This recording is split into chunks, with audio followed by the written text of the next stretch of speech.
Hai everyone, kenalin nama saya Grace Ilona dari View Sarta Gading. So, di video kali ini kita mau ngebahas sebuah topik yaitu Friends of Jesus. Mari sebelum kita mulai sharingnya, sama-sama kita mau berdoa. Bapa kami berada di dalam kerajaan sorga, terima kasih Tuhan atas kesempatan kali ini, di mana kami mau belajar Tuhan untuk mengenal-Mu lebih lagi. Kami mau belajar Tuhan untuk selalu sungguh-sungguh kepadamu Tuhan, diam dalam hadirat-Mu ya Bapa. Terpujilah Kau Tuhan Yesus, hanya dalam Yesus kami bisa berdiri mengucap syukur, haleluya, amin. Oke, so pada kesempatan kali ini kita mau ngebahas sebuah topik yaitu Friends of Jesus, di mana kita mau belajar sebuah kisah mengenai dua bersaudari yaitu Maria dan Marta yang memiliki hubungan yang dekat dengan Tuhan Yesus. Jadi kisah Maria dan Marta ini pertama kali disebutkan dalam Alkitab yaitu di kitab Lukas 10 ayat 38 sampai 42. Jadi di sini ceritanya Tuhan Yesus bersama dengan para murid-muridnya itu sedang dalam perjalanan dan tibalah mereka di sebuah kampung. Nah, di situ ia disambut oleh seorang perempuan yang bernama Marta untuk datang berkunjung ke rumahnya.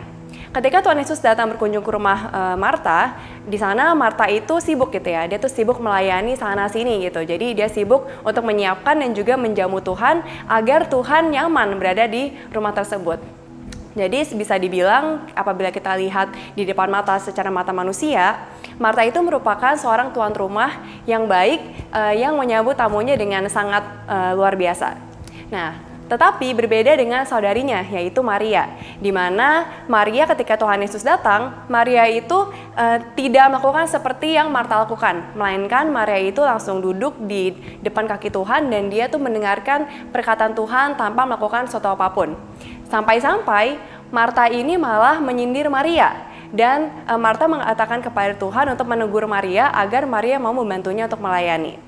Dan saya yakin dan percaya bahwa jawaban Tuhan Yesus cukup mengagetkan Marta karena Tuhan berkata seperti yang tertulis di Lukas 10 ayat 41 di mana Tuhan bilang, "Tetapi Tuhan menjawabnya, Marta, Marta, engkau khawatir dan menyusahkan diri dengan banyak perkara, tetapi hanya satu saja yang perlu.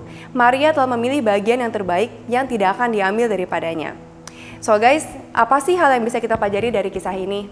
Jadi Marta itu digambarkan sebagai orang yang rajin melayani.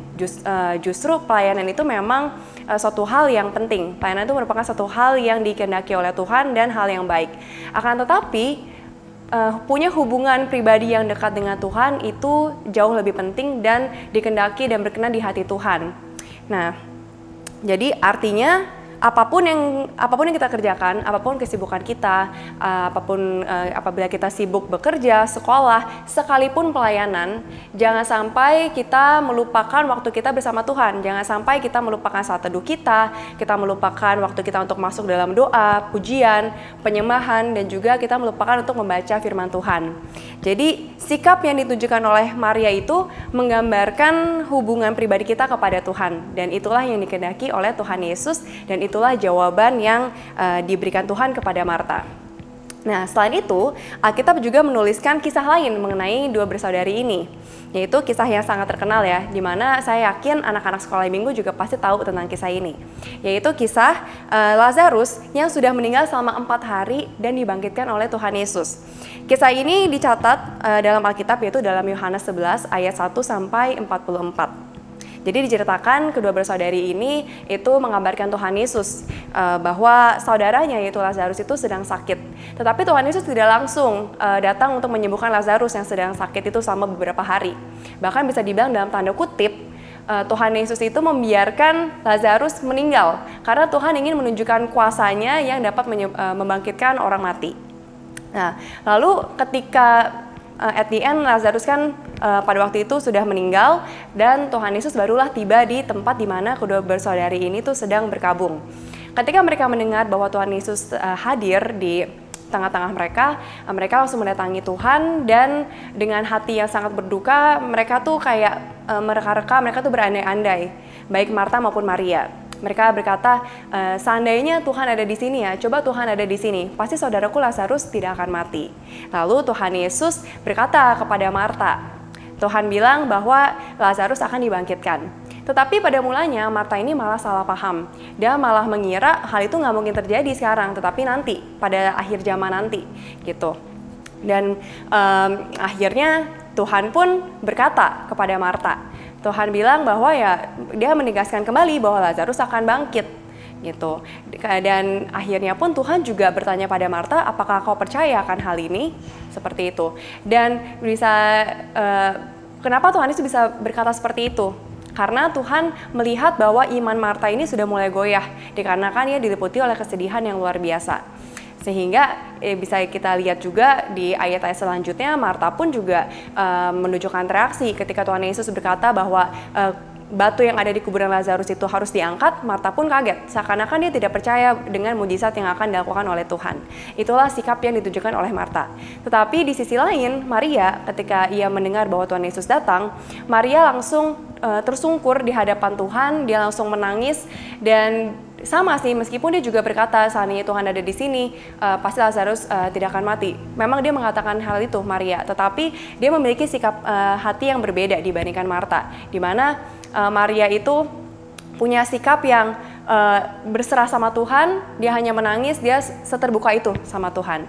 Sehingga pada at the end yang kita lihat di ayat selanjutnya adalah hati Tuhan Yesus itu jadi bersusah hati dikarenakan Tuhan melihat kesedihan dari Maria dan juga orang-orang Yahudi lainnya karena kepergian Lazarus.